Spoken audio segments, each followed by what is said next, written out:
nag-Holy Week. Actually, wala pa po.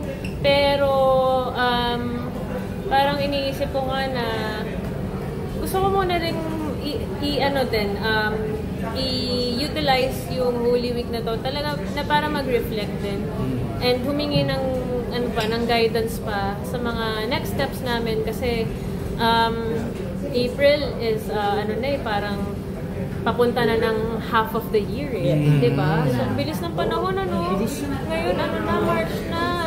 Pwede ko yung kapaniwala na 38 ka na? 37. 37. Parang mga ka lang, kailangan namin late 20s Wow, thanks. Like, question lang. Bakit nagiging emotional ka sa press con kanina every time na tatanong about music na siguro kasi po yun yung na-experience ko while making this film.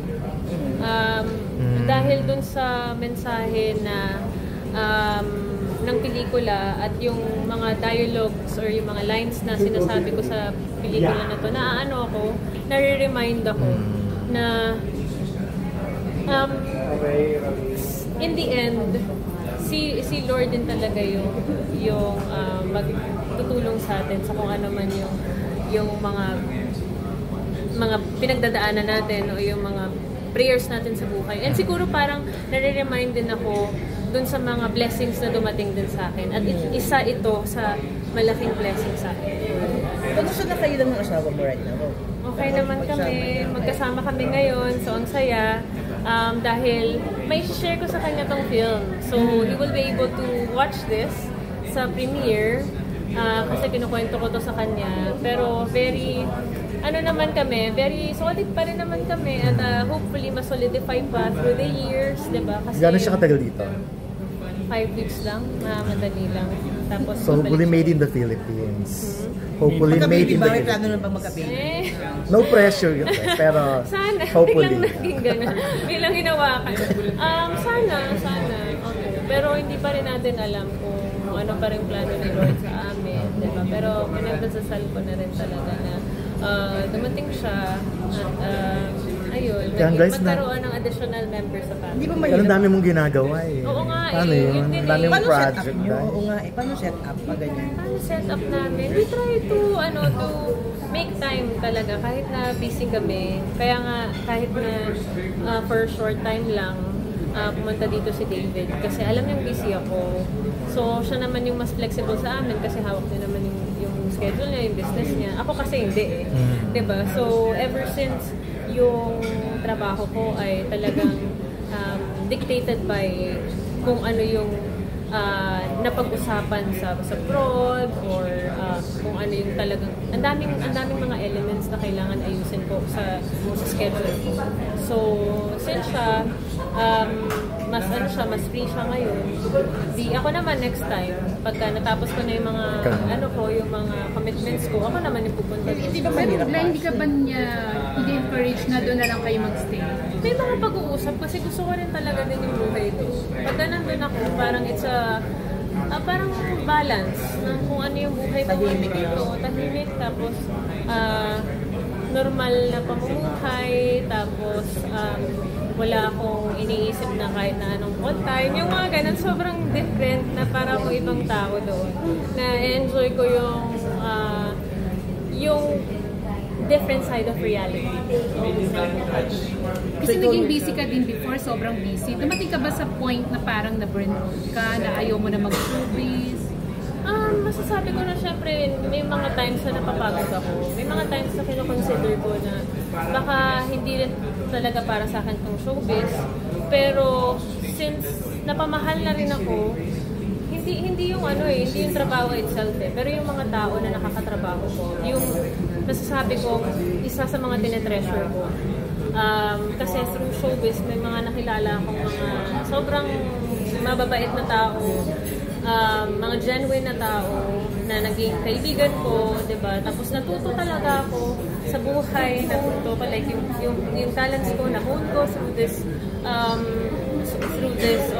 work, diba? So, masasabi ko na hindi ko siya tatalikuran, pero may importante sa akin na magkaroon ng break from it. And through going to Ireland, to David's country, nagagawa ko yun. Ano ka doon? Talagang nag-grocery, plain housewife talaga? Favorite ko mag-grocery doon kasi syempre iba yung mga bilihin doon. Di ba parang gusto ko mag-try ng mga iba't ibang klase ng pagkain, ng mga snacks, ganyan. Mahilig ako sa mga chocolates, mga chicheria, ganyan. Tapos yung for sure, sobra akong adventurous kasi ako na tao. So parang curious ako lagi to try different things. And that's the perfect way. Actually, yung setup namin is perfect for me, I guess. Kasi na-diversify yung mga interest ko talaga. Pero nung nag-asawa ka, syempre, next level na yung ano mo yung buhay mo, yung maturity mo. Sa career ba, naisip mo rin na parang mag-reinvent? Madaming beses na naisip ko, siguro isa to sa mga reinventions and interventions na na-encounter ko. Kasi unang-una, parang iba rin to sa mga roles na ginampanan ko. And since I'm also very into music, parang sakto na naman na siya, na sumabay siya doon sa pelikula. Pero kung may offer na mas go sexier or mas daring pa, pero ito na yung pinaka-sexy na kaya ko. Or daring sabi na nga kaya nila, ko. di ba, for versatility. We'll never know, di ba? Parang siguro darating yung time na kung may offer man sa akin at gustuhan ko talaga yung project, why not? Kasi gusto ko rin naman ng challenge pagdating sa mga roles, di ba? So, kung may tamang offer, kung may tamang script at story, why not? Ano yung issue sa kanya yan, sa asawa mo? Hindi ka problema sa kanya yung Hindi, so maganda rin kay David. Sinusuportahan niya rin ako sa kung ano yung gusto ko. Hindi niya ako dinidiktahan. Kissing scenes pwede pa. Pwede naman. O, basta explain ko sa kanya. Ano ko sa kanya. Yeah, parang, sabi niya, hindi raw siya comfortable panoorin yun. Pero if it's necessary, wala naman din ako magagawa. So hindi siya nanonood pag may kissing scene ka? Ano ba? Parang, may mga napanood siya. Pero, ano ba? Hindi naman, wala naman din ako masyado eh. Diba? So, ayos lang. Pag nagpapasexy ka, okay lang din sa kanya. Siyempre, bukod dun sa prayers, isa sa mga talagang masasabi kong nagsalba sa akin sa kalungkutan ay musika. Yun yung ano, bakit ako naiiyak? Bakit naiiyak? Sorry guys, baka feeling ko lang may PMS ako ngayon, so medyo emotional ako. Pero, hindi, pag pinag-uusapan yung music kasi, parang very, sa akin, significant. And para sa akin, gift talaga ni Lord yun sa akin, sa pamilya ko. Kasi, kami, musically driven na family. So parang every time lang na may struggle, talagang music yung nagpapaano sa amin, nagpapasaya, diba? Kaya parang itong pelikula na to, nakita ko, kala ko nga hindi ko na to magagawa eh. Pero again, inalaw ni Lord na mapasama ako dito, makilala ko si Direct Mike na matagal ko nang gustong makatrabaho kasi nung napanood ko pa lang yung tulad ng dati na sa Cinemalaya, sabi ko, uy, astig, may gumawa ng pelikula tungkol sa Dadon, tapos musical, tapos may mga original songs, ganyan. Tapos dito, isa sa mga talagang ikaka-proud ko din ay mga original songs po yung kinanta namin. Tapos kami po talaga yung kumanta doon.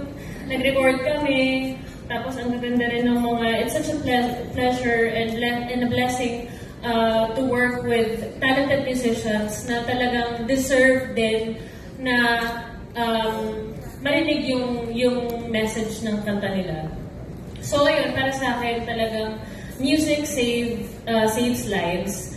At kapag malungkot ka, yun, di ba? Music naman talaga yung nagpapasaya sa atin. Simpleng kanta, pero ang laking bagay na ang laking tulong sa mood. Ayun.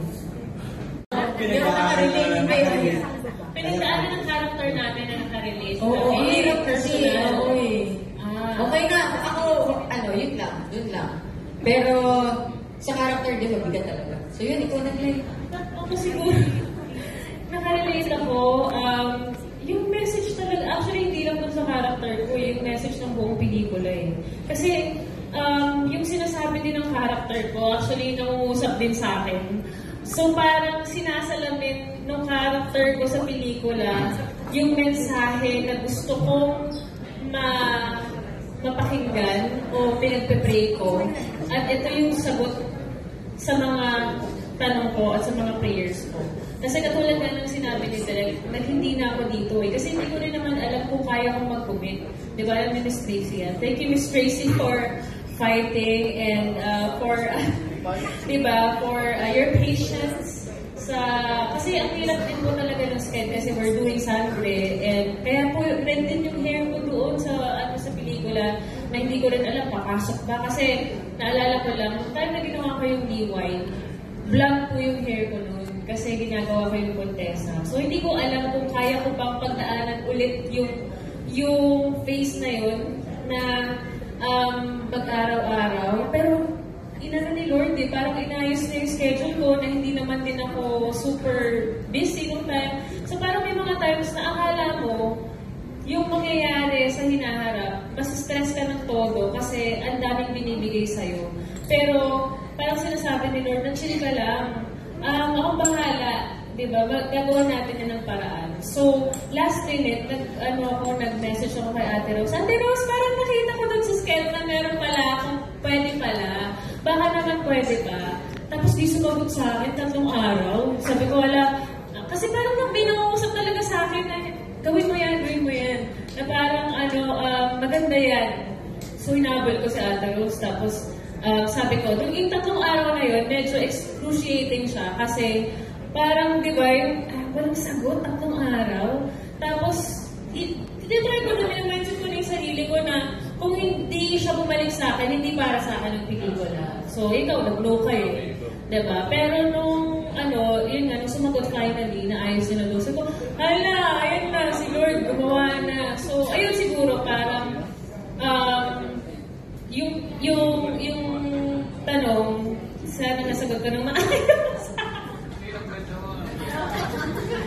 Galing mo.